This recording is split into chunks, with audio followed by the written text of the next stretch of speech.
Symphonic and Unheard. So really excited to be working with Laura and the Symphonic team to be sharing as much knowledge as possible. And we'll be sharing as much knowledge as possible around the topic of fan acquisition strategies. So, how can we create a formula for you to go and find your most valuable fans, and not just find them, and then foster that community, and really start to build an audience who's going to go on that journey with you. So before we dive in, and I'm really excited to dive in, my name's Alex. I'm the CEO and founder of Unheard. And at Unheard, our vision is to create a world where all artists achieve success on their own terms, right? And so with that, what does that mean? So we've created a marketing platform which really automates a lot of the process of music marketing for artists and record labels. And so what that means, if we break it down by features, is we have features that automate the process of things like pitching to your most valuable playlists, launching ads across Meta and TikTok, whereby we automate that process of building your most valuable audience. We have a release cycles tool which builds a full 90-day release plan for you, taking away that kind of heavy lifting of the thinking that you have to do around your releases. And a little bit about me. So I launched the company, and then I'll pass it over to Laura, who's far more interesting than I am. But we launched the company about 3 years ago now. And prior to that, I worked at Universal Music as a global analyst. And as a global analyst at Universal Music, I was responsible for working with the top 30 grossing artists under the Universal Music umbrella. So I worked with artists like Rich the Kid and Katy Perry and Lady Gaga, really helping them leverage their data to make smarter marketing decisions. So for example, how can we leverage Katy Perry's streaming and social media data to help her find her most valuable fans, and then foster community, and to put it crudely, monetize her audience. And prior to that, I worked in the tech industry as an analyst. So, I'm a bit of a data geek. I love working with data. And really all data does is it reduces uncertainty. And as an independent artist, that's really, really important. So that's a little bit about us. And Laura, I'll pass it over to you to give a quick introduction on yourself and Symphonic. Okay, yeah. Hi, everybody. Happy to be here. My name is Laura Katana. I'm with Symphonic Distribution. I'm on the marketing team. I'm the director of content and social media strategy. Maybe for those of you who don't know, Symphonic, we are a totally 100% independent company, music distribution, video distribution, royalty collection, music promotion, and we really are here to support the independent artists as well. My personal background before joining the team at Symphonic, my background is in label management and artist management. So maybe you're a data geek. I'm like a music marketing geek. So really excited. I think marketing is where most artists kind of just feel completely overwhelmed. And I'm psyched about a platform like this. I wish this existed when I was managing artists. It would have been very helpful. So yeah, I'm psyched to dive in and see what you guys got. Definitely. Thanks, Laura. And what we'll do, if you like, is we'll, make this really conversational. So what I'd say to any artist that is here and in the chat is, if you have any questions about a topic that Laura and I are discussing, and we'll discuss lots of different topics, from how to identify your fans to then how to, convert them into true community-based followers. If we're discussing a topic that you have a question on, just drop a question into the chat on the right-hand side here, and we'll come to that question whilst we're discussing the topic, and we'll try and make it really engaging and conversational. I think that's probably the most interesting thing for you guys who are here listening today. So Laura, if I pause there and perhaps hand it over to you for the first topic. Yeah, let's start at the very beginning, right? So tell me a little bit, how do you even go about identifying what your audience should look like? Like, who are we running ads to? Yeah, so I think the first thing I always think about is testing, and I think if you're an artist, if I put a question out there now into the chat to say, how many of you artists are using your social media platforms as test beds? I wonder how many of you are. A lot of artists are worried about putting content out there because it might not be quite the finished article, or it might not be quite aligned with, their true vision in terms of what they want to achieve. But actually what I'd say to artists is, like, use your social media platforms as test beds to test as much content as possible. And then what you'll find that fans are resonating with one type of content or a certain type of format that you're putting out there.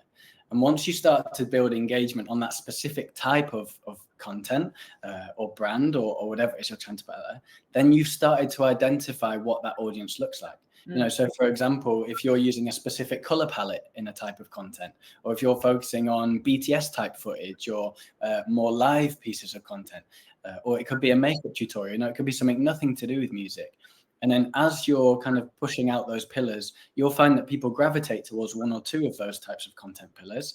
And then that's when you start to build your audience and you start to understand, these guys love my makeup tutorials or they love my strip back sessions.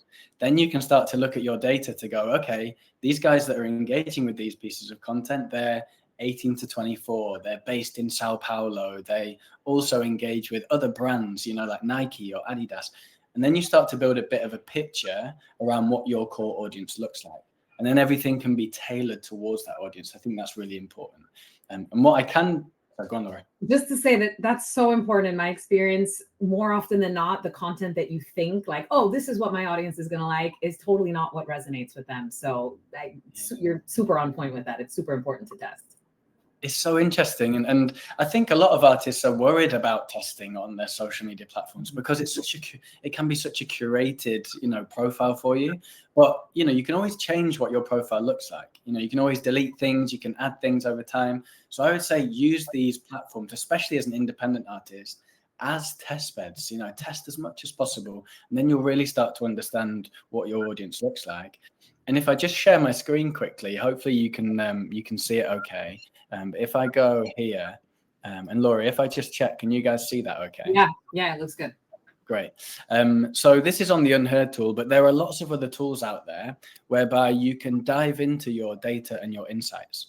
So for example, if we look at our social media audience and we look at our Instagram data, and I just scroll down, you can see, I think I'm using Scissor here as an example, but you could log into this platform and put your own profiles in there. And you can see who else is following you. You can see who's engaging with you, what your engagement rates are, what your age demographic of your followers looks like, where they're based, which type of content is being resonated with, which brands and interests are my audience interested in. So once you've started to use your social media platforms as a bit of a test bed and see what content works, you can then really dive in and start to understand, okay, what else are they interested in? And then use that, pin those brand interests and the age and demographic and locations on your wall in front of you. And then when you're creating the content, you can always revert back to those key affinities, I guess, or audience personas that are going to help you create the right type of content for your audience. And also, thank you for sharing that. Maybe also Feline, I hope I'm pronouncing your name correctly in the audience, in the chat. I think also to that point is seeing, it's totally possible that one platform resonates better with your audience than others. And that's kind of helpful information to use and then say, okay, if Instagram is my platform, let me cater my content to be Instagram appropriate versus TikTok versus whatever else, right? Yeah, that's such a great point, Feline. And I think, what we find is that for legacy rock artists, for example, like Facebook works really well because it's a slightly older audience. Right. And for those people creating hip hop music, maybe like Instagram's slightly better and TikTok maybe resonates more for like indie and pop and things like that. So for sure, the platform matters. And I think what I'd also say is it's got to work for you as an artist. And so what I always say to artists is, especially independent artists who are often working a full-time job and doing lots of other things, is what can you fit into your day-to-day? So that means what type of content can you create easily each day? And that also means what type of platforms do you enjoy using? It's the same. I liken it to running a business, and I can understand that a little bit because, it's got to be fun. You've got to enjoy it. And if you're not, then there's no point in doing it. So I think it's got to be something that you enjoy and you can do in your kind of daily or weekly routines too. Cool. So that sounds, I see we have some questions here. Maybe this is an interesting one, at least just about Instagram changing the algorithm, Luis's question. I'm going to assume you guys behind the scenes have that sorted out to kind of adjust with the changes in the algorithm, or who knows if they even really change. Is that true? I don't know. We can ask Adam Mosseri, right? It's true. I mean, it's really hard to keep up with the changes that the algorithms, the platforms are making to their algorithms, to be honest with you. And so I wouldn't get too caught up in that. There are some good articles out there, which are kept up to date fairly frequently, which do inform you of key changes that are being made.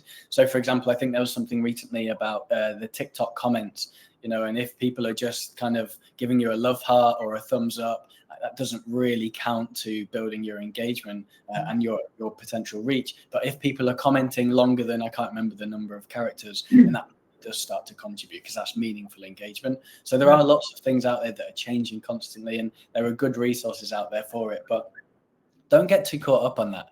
Get caught up on creating great content, right? It starts with the product. Start by getting caught up on great content that resonates with a potential audience who are going to come and listen to your music, and then the engagement will come, and you won't need to worry about the algorithm changes, because actually it's true, authentic engagement. Right.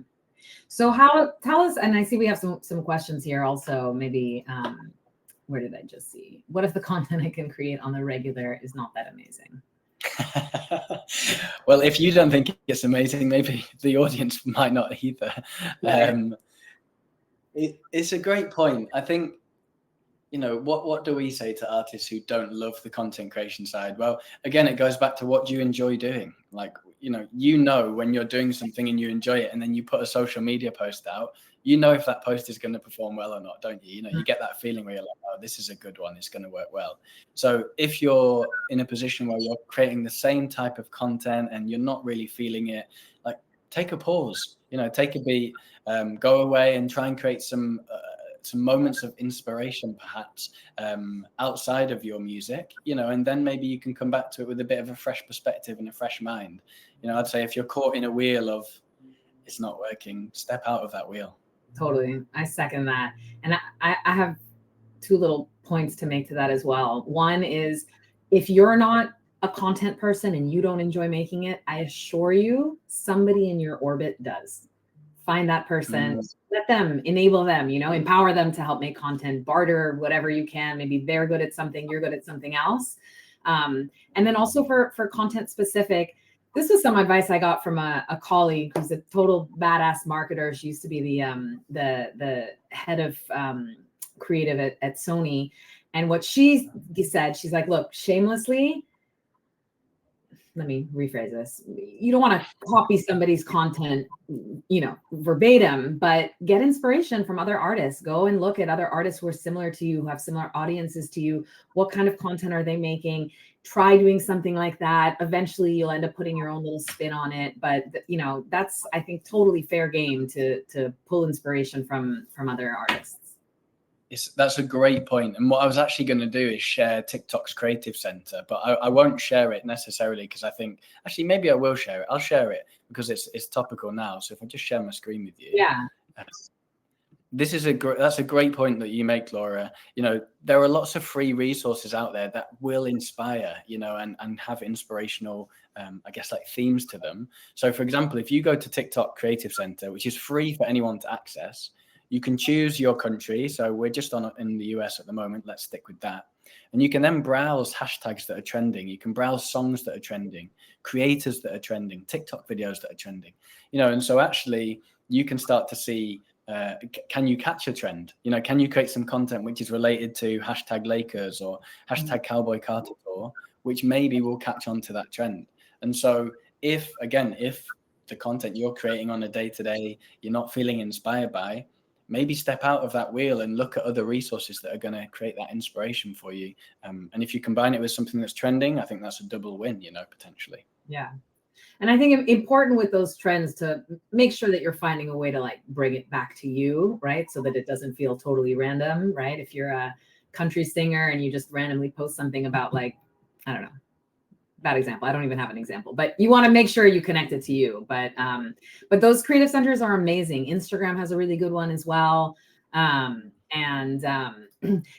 us, Alex, can you tell us a little bit, how would you kind of cater or adjust a strategy depending on which platform you're using, Yeah. And I think, this is really important too, in the sense that you want to make sure, firstly, that you're getting the right type of platform for your audience. We've talked about that. And what you can do is, again, use that testing thesis that we talked about. So making sure you're testing TikTok, you're testing IG Reels, you're testing YouTube Shorts. See which of those platforms really resonates for you and your audience and where you're seeing the most momentum. And then you can start to double down on that specific platform. What we're seeing as well is artists can use YouTube Shorts, Instagram Reels, TikTok to get that really good organic leverage, and start to build that momentum organically before you start to go on and invest in your music. This is something, without going on a tangent, this is something we say to artists all the time in terms of focus on the organic side of things first and foremost. If you don't have to spend money, don't spend money. Don't just be spending $50 on ads or $100 on playlisting right away. Pause, build a bit of an organic strategy first, understand the content that works for you, understand the platforms that work for you using IG Reels and YouTube Shorts and TikTok. And then once you've found the platform and you've found the content that's really working and you're building that organic momentum, then you're in a position where you can start to spend a little bit of money. I think that's really, really important. And I didn't want to go on too much of a tangent there, but, I think that's something, a message I wanted to hit home, especially for independent artists where resource is so, so important. And you work really hard to build up your capital that you can then invest in your music career. So that's really important. So stay organic as long as possible. Test and understand the content types, test and understand the platforms, and then you can start to double down on the platforms and the content that works for you. And to your point, to the initial question, Laura, around, are there any other resources? I mean, we talked about TikTok Creative Center, which can be a real source of inspiration for understanding, is TikTok the right platform for me? And are these the right things I should be posting about? But also platforms like Chartmetric, are great resources for artists to dive into, start to understand the data. And what I love doing with platforms like Chartmetric is if I'm a hip hop artist releasing my first track, for example, I might then go on and find some other hip hop artists that are 5 years ahead of me and log into their profile on Chartmetric and have a little look at their data, and start to understand, okay, what type of audience have they built? What brands are associated with these artists? Where are their audiences based? And then you can start to build a picture of, okay, I don't have enough data now to create my own audience persona, but I've looked at these 5 artists that sound similar to me and are 5 years ahead of me, and I can actually start to build out a strategy to try and replicate their success.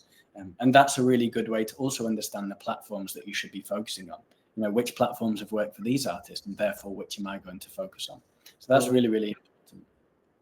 And you kind of also, I mean, we're kind of dancing around Karen's question there in the comments, that is it really necessary to have an account on all social media, or depends which one works better for you? I don't know if you want to address that. I have some thoughts as well.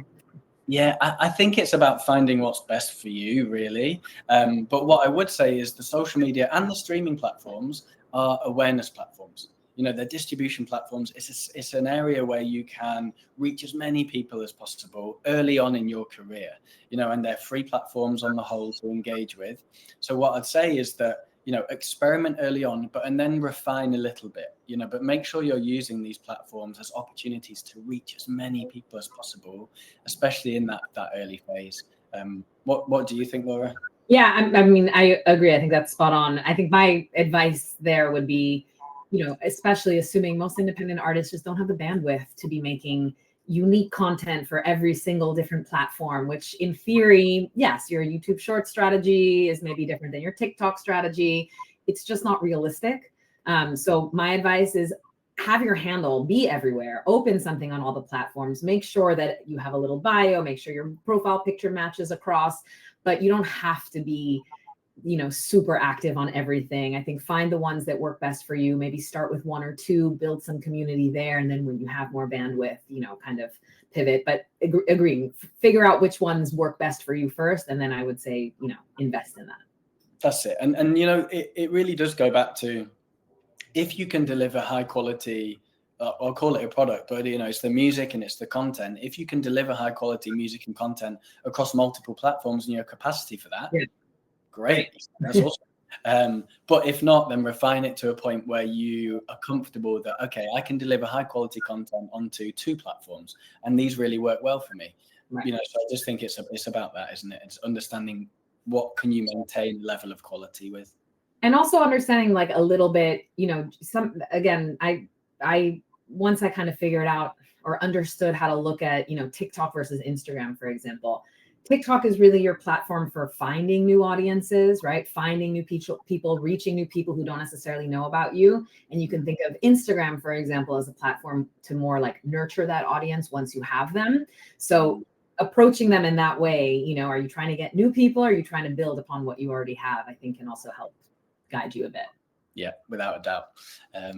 Makes a lot of sense. And I think, it's all about, especially as an independent artist, is about balance, and it's about your schedule. And it sounds like boring stuff and admin stuff, but, really it is about what you can fit in and maintaining that quality and the lifestyle, that you want to be leaving. So, it's a tricky balance. And I really do resonate with or empathize with what artists have to go through, and that's why we're here building what we're building.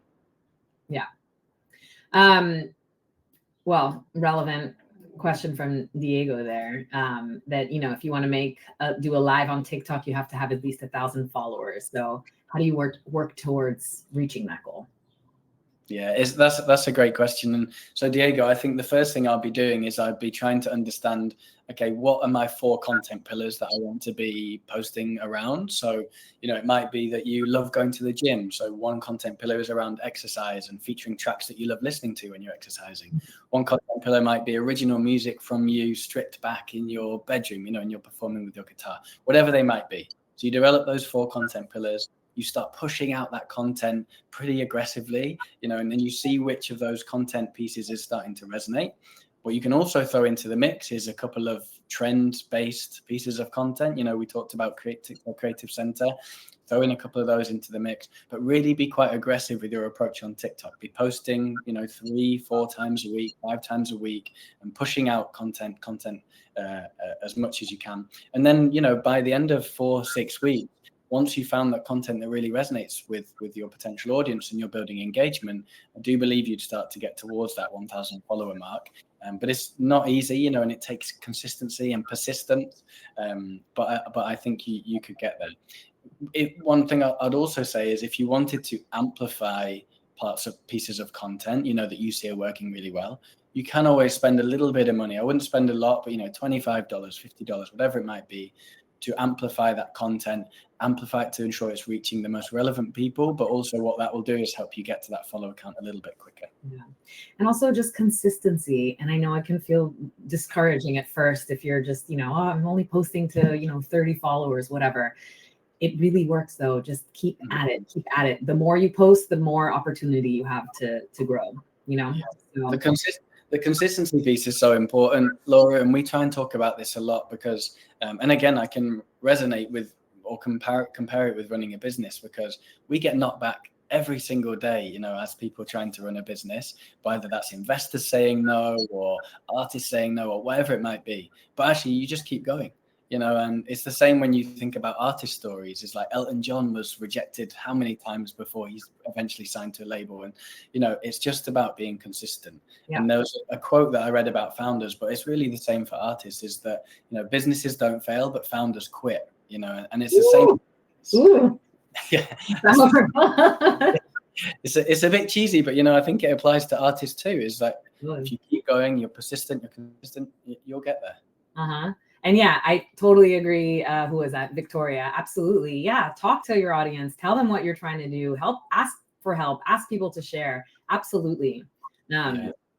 And, there's a question in the chat a little higher up that I would love to address. And I have a little question to add on to that as well. But I'm looking at Yelisa's question, saying that, okay, obviously numbers are important and, we have to pay attention to streams and whatnot. But she says she'd rather focus on building a community and how you can cater to your community and not so much focusing on numbers. So yeah, how do you foster community when, you're you're just starting out, you're looking at a smaller number of streams, a smaller number of views, whatever. Any advice there? This is such a great question. And the way we see this is a traditional marketing funnel.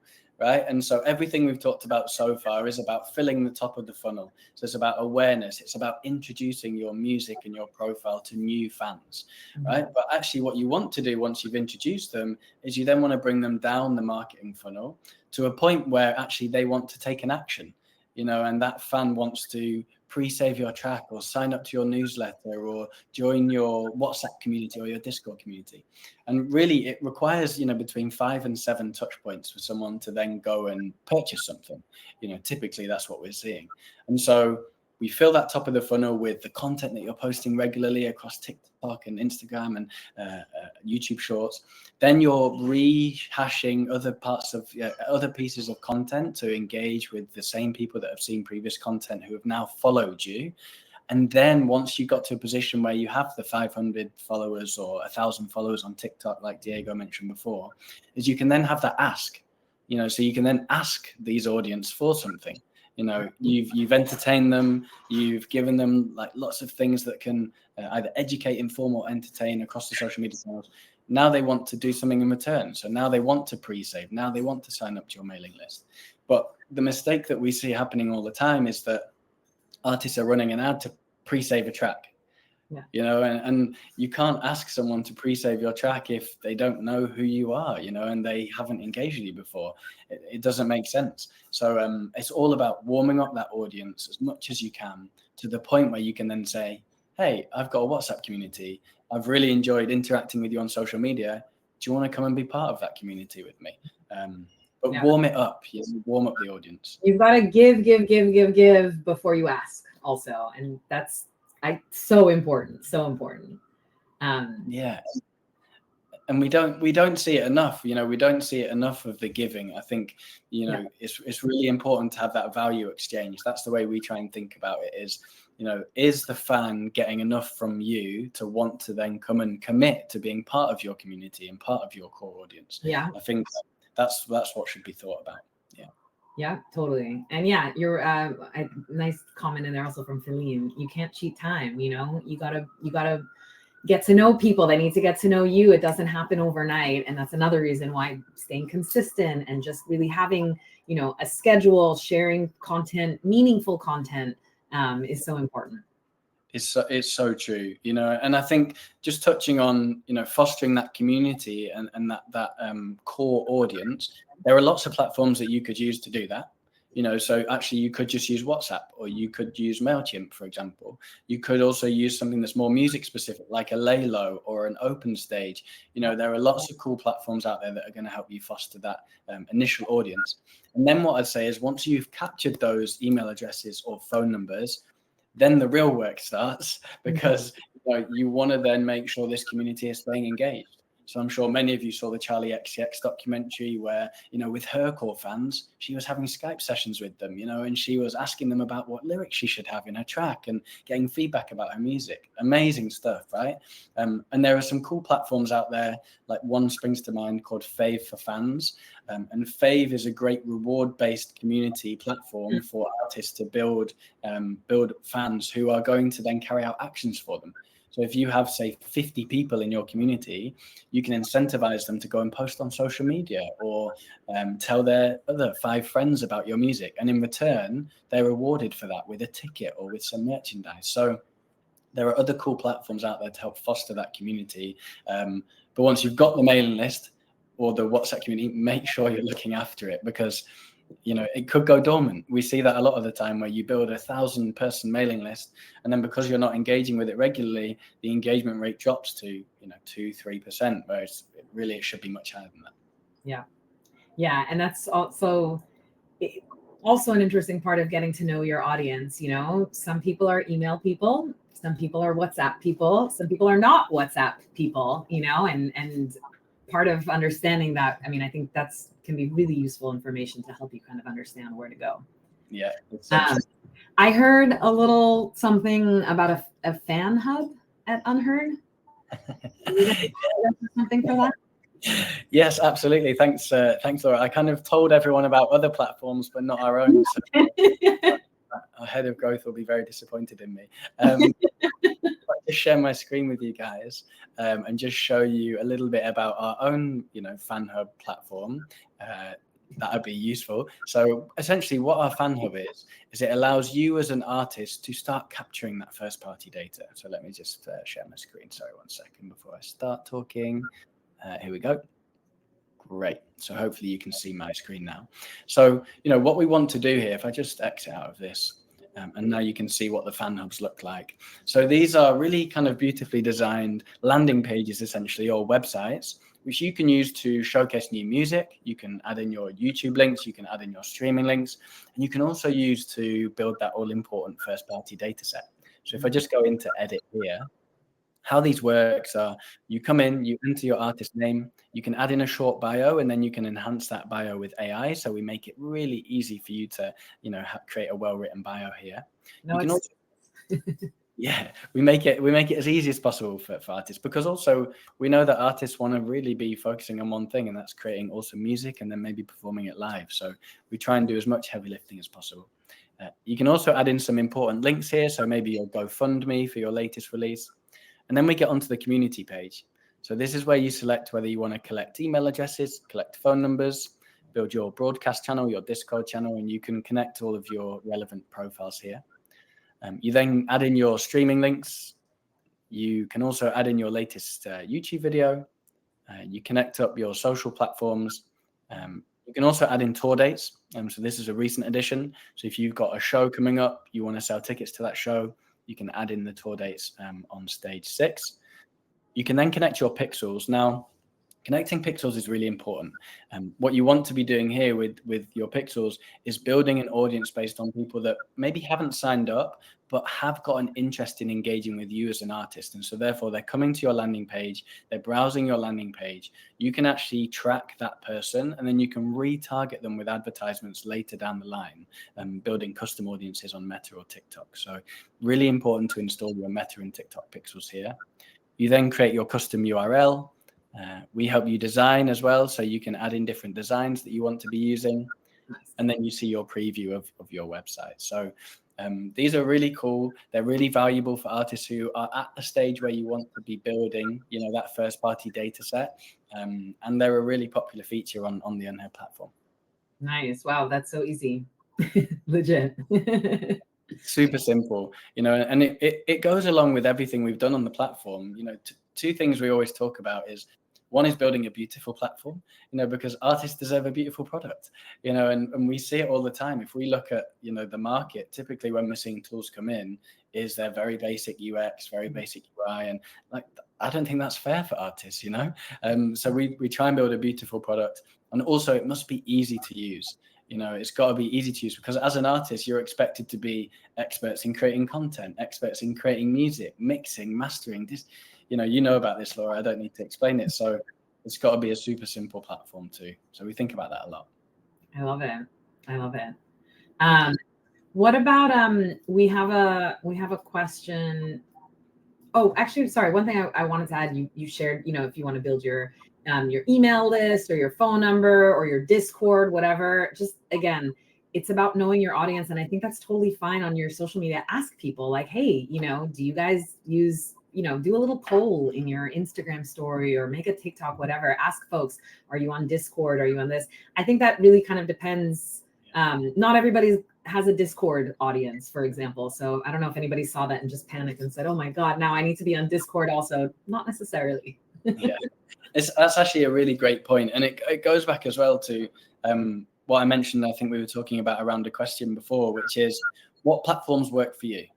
And so actually for a lot of my friends, they would want to create a WhatsApp community because they're on WhatsApp every single day. It's super easy for them to engage with. For other artists who haven't got the time to be on WhatsApp constantly, maybe a mailing list is much better, and you can then control that interaction a bit more. So it's got to work for you. It's a great point, Laura. Yeah, you're right. There's a question from Barbara in the chat about Spotify specifically. So any secrets to growing your Spotify listeners? It's a great question. And if I had the magic sauce, I would be a very rich man living on somewhere. But there are some things that we would recommend, right? And if we start with release cadence, so how often you're releasing music, it's really important to be building momentum. And at Universal Music, we used to do this thing where you would release track 1, it would get to its peak streaming volume, then it would come down to about 75% of its peak streaming volume. And then you release track 2, and you'd stop the decline of streams, it would go back up. And then once the second track got to 75% of peak streaming volume, you'd release track 3, and you'd then go like this with your streams and up and up and up. So that's a little bit more challenging to do as an independent artist because, you need the 3 to 4 weeks of lead time, et cetera, for your distribution. But equally, that momentum is critical. So are you releasing music every 4 to 6 weeks? Is it high quality music?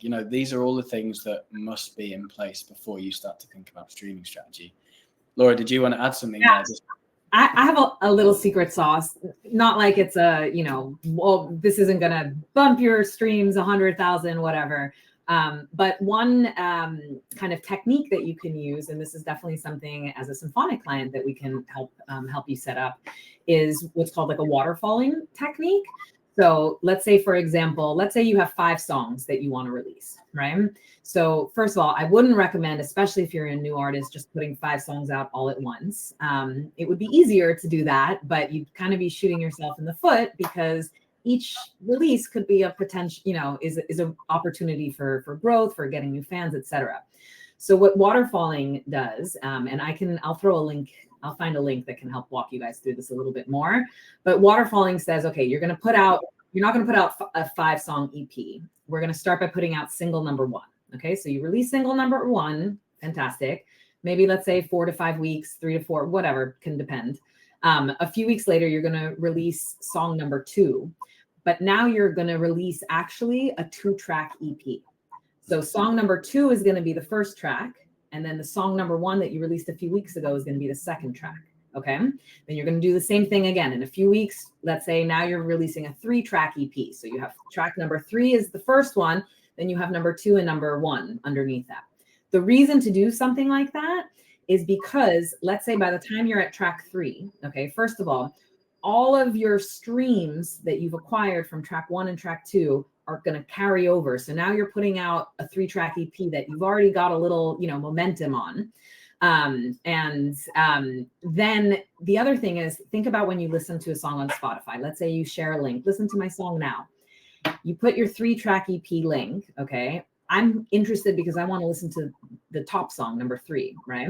But after that song finishes, Spotify, instead of randomly not randomly, but letting the algorithm suggest another song, it's going to play track number 2, and then it's going to play track number 1. And then maybe the algorithm is going to suggest another one of your songs, who knows? But it's kind of a way to keep people hooked, to keep them in your little bubble.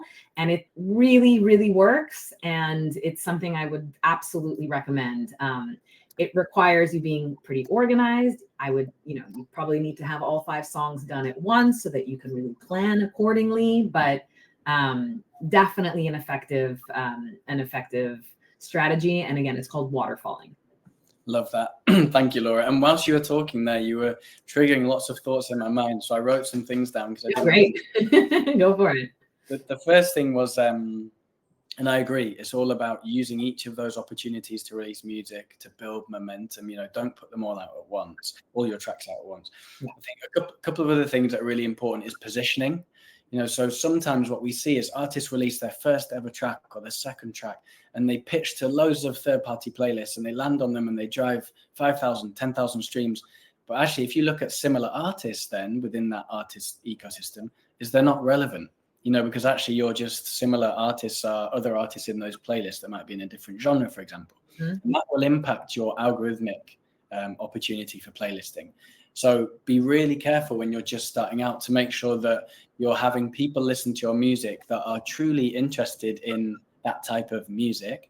And then what that'll do is put you in the right sort of bucket, the right sort of genre bucket. And so your similar artists will be relevant, which means that when you're picked up for algorithmic playlists, they'll be relevant to you and drive a pretty powerful audience. So that's one thing I wanted to mention.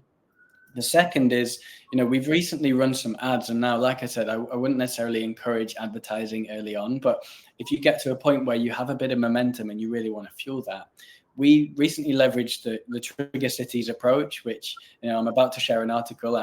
Here's one I prepared earlier. That's an article from Chartmetric, which is about the Trigger Cities approach. And we leveraged this for an artist who had some good momentum, and we started to run ads in these trigger markets really what we wanted to do is trigger the algorithms. We weren't interested in driving streams through the ads necessarily, although that did happen, but it was about triggering the algorithms in these regions, and it worked really well. What we saw is that, yes, streams were ticking up in these lower cost territories that are still valuable music markets, but then the algorithmic support started to come in, through Release Radar and the Discover Weeklies and the This Is playlist and things like that. And that became a very powerful strategy for this artist. The third thing I wanted to mention, and there's 4 things, but I'll be really quick. The third thing was, third-party playlisting can be pretty powerful if you're doing it in the right way. So if it's a very, very tailored approach, making sure you're finding the most relevant and powerful playlist for your music, then that will drive streams. And if you're doing it in the right way, making sure you're positioning yourself among other artists who are similar to you and also in those playlists, then it can be quite powerful. And Unhurd, shameless plug here, but there are other platforms too, like Groover's great and SubmitHub's great and things like that. But Unhurd also have a playlisting tool which matches you with the most relevant and powerful playlists. And, you can try this out. It's really affordable to do so. And that's a great opportunity to start to drive those streams too. And then the final thing I wanted to mention, and then I'll stop talking because you're probably sick of hearing my voice, and I'll share my screen for this. But there's something called the playlist journey, right? And the playlist journeys is something that we've been playing around with for a while. So if I just come here, and hopefully you can see my screen. Now, if you dive into Chartmetric, what you can do is you can choose a playlist, right? And so you could choose any editorial playlist. So if you're an electronic music artist, you could choose Mint, for example. And if you're a hip hop artist or rap artist, you could choose Rap Caviar. And then if you head on Chartmetric to the playlist journeys section and just select independent curators. Now, what this does here, and we're recording this so you guys can go away and do this afterwards. What this does here is it shows you the independent playlists that have a percentage crossover with today's top hits. So essentially what we're saying is tracks that appeared in today's top hits, 55% of them, 55% or 56% of them also appeared in FM1 Hits, which is an independent curator that you can go and find details to and go and pitch to. Wow, that's amazing. Yeah. And then 51% of those tracks in today's top hits appeared in this one first, Listers Music, and you can go into that curator, find the details and go and pitch to them. So these little hacks are also ways in which you can increase your likelihood of getting into those big editorial playlists too. So we encourage artists to, dive into these sorts of tools which are readily available, and it will help. It really will help. I did not know about that. That's phenomenal. You guys should definitely all check that out. That looks like an incredible resource. I see a question from Jared also. How do you avoid being placed on botted playlists that engage in streaming fraud? That's a great question. I'll let you handle that, Alex. It's a great question. And so we do a lot of work on this. So we spend a lot of time with our curators throughout the onboarding process. Firstly, we do a bit of an automated check. So we run them through a system and a tool that we use, which looks for things like large fluctuations in a follow account on the playlist over a short space of time, which might indicate that playlist has bought followers. And what we also do is we speak to all of our curators, and we ask them, have they got a marketing plan? Are they spending money to invest in bringing new fans into their playlist ecosystem? So I think for us, we spend a lot of time on this because we know it's really important, and touch wood, so far we've had no issues at all. And so what I'd say to you is make sure you're doing your research on either the playlist itself or on the playlisting tool that you're using, and if there's any bad reviews on there, then don't engage. I think that's really important to note. There are some interesting articles and tools out there. I think Sam is on here listening. So Sam, if you can share some of the tools that we use. I know you were looking at a tool a couple of days back around identifying scammy playlisting solutions. That'd be great. So Sam, please do share it if you're listening. If not, then what we can do is we can send those out in an email, a follow-up email afterwards, just to make sure that you've got the resources to ensure you're not getting trapped there. And one thing I'll add to that is also Symphonic has an incredible tool that's like, I don't know, it's underrated, I would say, but we have a tool called StreamSafe.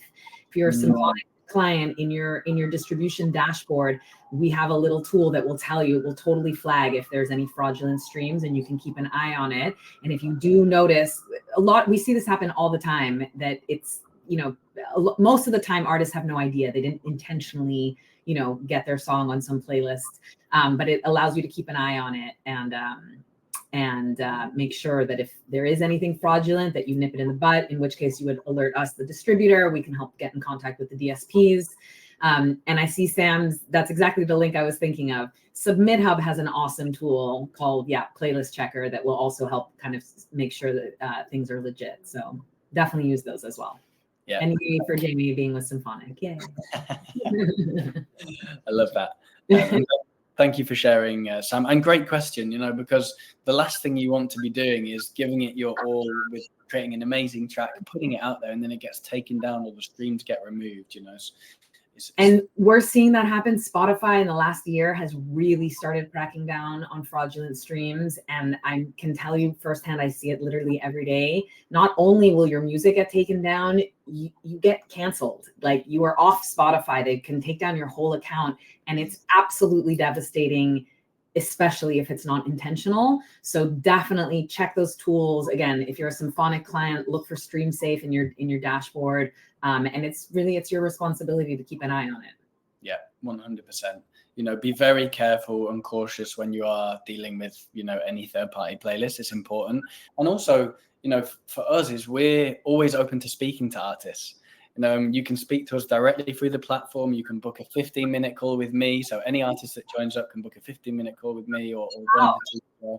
Yeah, and that's because we're here for the artists, and so actually we want to speak to artists. We want to reassure you that we're genuinely in this for you. I think that's really important. So again, if there's any tools out there that are perhaps faceless and you can't get hold of, I think that's another sign. And to Smash's point is, there are lots of other ways to promote your music too. Like playlisting is and can be an important part to your strategy, but we do often see artists over-indexing in their thought process around playlist pitching around their releases. Sure, make it 10% of your strategy or 15%, but don't make it 60, 70, 80%. Think about your organic strategy. Think about exactly, diversify. It's really important. And there are lots of interesting things you can do away from just playlisting to build your awareness and build your audience, some of which we've talked about today. So don't get too caught up on it, but it can be powerful to drive consumption. Also, for who was it that asked, then Tony, what he deems the stream is fraudulent. I linked a few articles on the Symphonic blog. We've got a lot of articles. Check them out. They go into detail about what counts as a fraud or not. I have another question for you, Alex. Please. We're talking a lot about, waterfalling and getting your release cycle and organizing your content strategy. I think some artists maybe are, really into spreadsheets and keeping their work organized. From my experience, the majority that I know are maybe not so much, and I think can often get really overwhelmed by wow, how am I going to keep all of this organized? So how do you, any recommendations, any advice on, there you go, Omar cosigns. How do you help, any tools to help artists kind of organize a release cycle? Yeah, I think it's a great point. And, for some people, a physical calendar and whiteboard printed out on your wall is perfect, and that's what's great. Yeah. Even though I'm running a tech company, I have 2 physical diaries that I write in every day, and they keep me sane and keep me kind of aligned with what I need to do. But other people want to use a spreadsheet. But what we've done is we've built a release cycles tool. So this is the first iteration of our tool, and I wanted to share it with you guys today because, again, going back to who we're building this for, we're building this for you guys, the artists, and what we want is feedback. Do you like this tool? Is it working for you? Does it make sense? And so we launched this tool to take a lot of the heavy lifting out from away from those planning of the daily tasks that you need to do and the multitude of tasks. I think we have about 150 tasks in the release cycle. So there's a lot of things that artists need to do. And that's why we built this, but it will become a lot smarter over time. But see what you think. So let me share with you how this works. So it's free to use, by the way. So you log into the free version of the platform, app.unheardmusic.com, or if you're on mobile, you can find us on the App Store and iOS. Once you're in the free version, you can then access release cycles. So how it works is you choose whether you want to boost an existing release or build a brand new release plan of a release that isn't out yet. You then put in the track name. So let's say, Laura, you're releasing a track. So let's say Laura's track. You then choose your release date, and we will make some recommendations for you here. So we'll always default to around 8 weeks. If you try and release earlier, we'll tell you, is that a good idea? So let's stick with the recommendation. And then we build you a 90-day release plan. So you can see here, we're 55 days away from release. We're on day 1. And on the first day, all we're saying to you is we're telling you what you can expect from release cycles. So you can watch this tutorial, which sadly, I think features my voice. So sorry about that. But once you've done the first task, you mark it as done. Then you move on to day 2. And we give you a few tasks to complete. We're conscious of your time, so we never overload you with more than an hour's work to do. If we just switch to the weekly view, here you can see the sorts of tasks we're recommending. So mastering your track, and you can use one of our partners to do that. Finding an artwork designer for your cover art, and we have a partner that we link out to do that. If we just scroll through, things like completing your metadata, we have some great resources that we provide you to ensure that your metadata is correctly set up, such that you're discoverable on Spotify and streaming platforms. And then if we go to all the way through to the release, some of these you can see are just hints and tips. So, have you personalized your profiles and making sure that you've got a well-written bio, for example. And then if I go through all the way through to release day, and here you go. So we're on release day. So now it's about refreshing those streaming profiles, letting your core fans know about your release, updating your Spotify artist pick, and then it's all about boosting. So pitching to playlists, boosting your track on radio, creating a press release using our AI content generator. So there's loads of things that we're recommending here. And once you complete your 94 actions, then you've completed your release cycle. We've guided you through that day by day. And we believe that this is like marketing your music like a pro with a pro team without needing to spend money on having that pro team around you. So this is our release cycles tool, which is new. We launched it, a couple of months ago, but it's proving very popular. Yeah. This is so cool. Genuinely. I wish this existed when I was more actively managing artists. Yeah, this is phenomenal. Like, truly. I think this is like sometimes the most overwhelming part for an artist is just like, I don't even know where to get started. I don't know what I'm supposed to be doing. This is really beautiful. Oh, thank you so much. And, the feedback's been great. And really, this is called release cycles at the moment, but we want to call this smart cycles in the next 12 months. And what that means is it becomes incredibly tailored to you specifically as an artist, and so we're building recommendation algorithms, which are becoming smarter and smarter. And ultimately, we'll get to a point where we'll be able to tell you exactly what to do at the right time to ensure that you really do cut through the noise. So yeah, this is coming soon. Maybe the final thing I should show quickly whilst I'm sharing my screen is just Lyra. So Lyra, as well as being one of the constellations in the atmosphere, is also a musical instrument, a very old musical instrument. It's a violin-like musical instrument, but we've named our AI tools Lyra. And we have a couple of AI tools which help you do things. So we're not talking about generative AI here. We're not talking about creating music. We believe artists should be doing that, really. But what you can do is you can create things like an artist bio, or you can create a press release. And how this works is it's super simple. So basically, you go through a few steps. I won't go through all the steps now. And then what we do is we use your data plus taking on board some of the information you provided to create a well-written press release or bio for your Spotify or YouTube. And what you can also do is you can update your generation.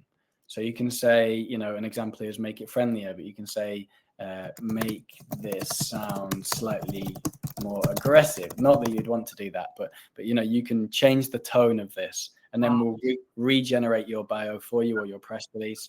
And you can make lots of updates to this as you kind of move through your career. So just useful tools, which we feel like will save you time as an artist, things that we think about and that we're building. Yeah. This is tremendous. How exciting. That is really, I'm genuinely I'm geeking out here. Very cool. Very, very cool. Thank you so much. That's very kind of you. And, we have a lot more we want to do. But obviously, making sure that we're offering these tools into communities like yours, Laura, is really important to us. And collecting that feedback is also important for us. So whenever artists have a chance to share their thoughts, we always welcome that. Amazing. Yeah. Hell yeah, Jamie. We like that. Go sign up.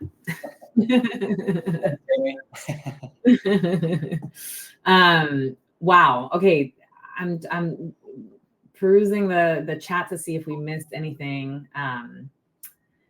Anything important. There's an interesting question there, maybe from Jared. I don't know if you want to touch on. He asked, do you recommend pushing any marketing campaigns to streaming platforms that have built-in engagement features like SoundCloud as a stepping stone to platforms that prioritize passive listening? Oh, that's a really good question. Let me just reread it. So do you recommend pushing marketing campaigns to streaming platforms that have built-in engagement features such as SoundCloud? Oh, okay, I see. It's a good question, Jared. And what I'm thinking about now is I'm thinking about like Spotify Marquee, and I'm thinking about things like this that we have tried and tested. So these are like native advertising tools on the platforms. Originally or initially, they were not too effective for independent artists, I would say, or you had to spend a little bit of money for them to become effective. But now the cost is coming down and we are seeing them becoming more and more impactful. So I would say, look, for you on SoundCloud, if SoundCloud is a priority platform for you, it's definitely worth testing these features. And especially if I'm sure you're distributing through Symphonic, but I was going to say if you were distributing through, TikTok or SoundCloud, then for sure, I'd be testing these features because I'm sure you would unlock then a bit more support. Yeah. You could test them. I think it's worthwhile doing so. We don't know too much about SoundCloud's native tools, I must admit, but open to discussing that further with you if you wanted to, Jared, and I can speak to the team and we can see if we have some expertise internally who can provide some insight there. Yeah. Jamie, I personally won't be at Music Biz in Atlanta, but my team will be. We have definitely, actually our CEO is speaking, Jorge Brea, and also VP of Biz Dev, Greg Vinas will be speaking. I don't know if you guys are planning to be there in Atlanta next week. No, sadly not, but next year we will be. Yeah, there we go. There we go. Yes, also, Feline, I saw your question before. Would it make sense to re-release your music as a waterfall strategy when you don't have monthly listeners yet? I don't know if there's a right or wrong answer there, but I would think it doesn't hurt. If you think, first of all, there's no rule that says that you can't continue to market music that's already been released. So yeah, I would. The only thing is if you're re-releasing the music, you wouldn't be able to pitch again, like with, Spotify for artists, how you can on your own pitch to playlists. That you can't do once a track is already out. But I think absolutely, why not give it a try? It certainly wouldn't hurt. Yeah, exactly. And I was going to add to that, Laura, to your point is, of course, you can promote music that's already out. If no one's listened to it yet, that's okay. That means that you've got a fresh, slate to go and try and find those listeners. So I think that you can always give it a go to push that music that's already out. If it doesn't work and you feel like actually, you want to change the recording or you want to remix it or master it, then you can try re-releasing. Yeah. Perfect. Amazing. Well, thank you so much. I think we're close to time, and I've really enjoyed speaking with you, Laura, and hopefully it's been useful. We've kept it fairly casual, but I think it's been, useful just to get these questions answered for the community. But if anyone wants to dive in further, and they want to speak to us directly, you can head to the website, unheardmusic.com. You can send me an email. I'll put my email in here so you've got it directly. And feel free to get in touch. We'd love to support artists. Yeah, and same. Also, if anybody has any questions, anything Symphonic related, send us a DM on any of our platforms. We really do read them. There are real people behind it, and that's probably the easiest way to get in touch with us. And yes, thank you, Sam. Thank you so much for sharing our little code. Yep. If anybody, looking for a new distributor wants to try us out, you've got the link right there. So thank you. Thanks, Laura. Well, thank you so much. And I'm looking forward to hopefully meeting some of you soon. Yeah. Awesome. Thank you so much. And really bravo, guys. What a cool platform. And I can't wait to see what comes next. Thanks, Laura. Thanks, guys. Yeah. Bye. Bye.